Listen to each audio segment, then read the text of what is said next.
नाज़रीन, 9 अक्टूबर को लखनऊ के रामाबाई अंबेडकर पार्क में बहुजन क्रांति मोर्चा और भारत मुक्ति मोर्चा की क़ियादत में, जिसमें अहम किरदार अदा कर रहे हैं वामन मिश्रा जी,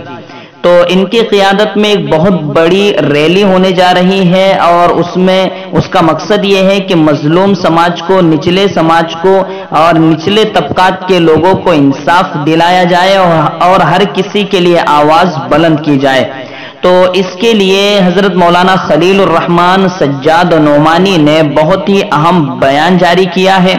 मौलाना खलीलुर रहमान सज्जाद नोमानी दामत बरकातुहुल आलिया का कहना यह है कि अब पानी सर से ऊपर जा चुका है,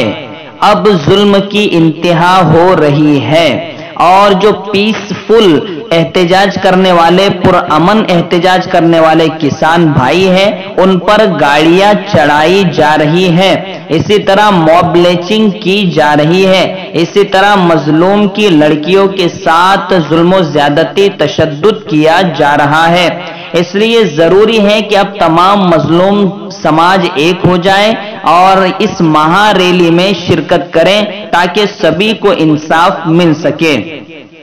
हजरत ने यह भी कहा कि हम यूपी में चाहते हैं कि ओबीसी से ताल्लुक रखने वाला इस मर्तबा 2022 में वजीर आला बने और उसके लिए ये बहुजन क्रांति मोर्चा, भारत मुक्ति मोर्चा अहम किरदार अदा करने जा रहे हैं। हजरत ने यह भी कहा है कि खवातीन से, मुस्लिम खवातीन से भी मैं अपील करता हूं कि पर्दे के एहतमाम के साथ, अपने महरम के साथ उस रैली में जरूर शिरकत करें। तो नाज़रीन, कहीं ना कहीं हजरत ने बहुत बड़ी अपील की है और इस अपील को हर यूपी के साथी तक पहुंचाना जरूरी है, बल्कि हर इंडियन तक पहुंचाना जरूरी है, ताकि जहां कहीं इस तरह की रैली हो हम तमाम वहां शिरकत कर सके।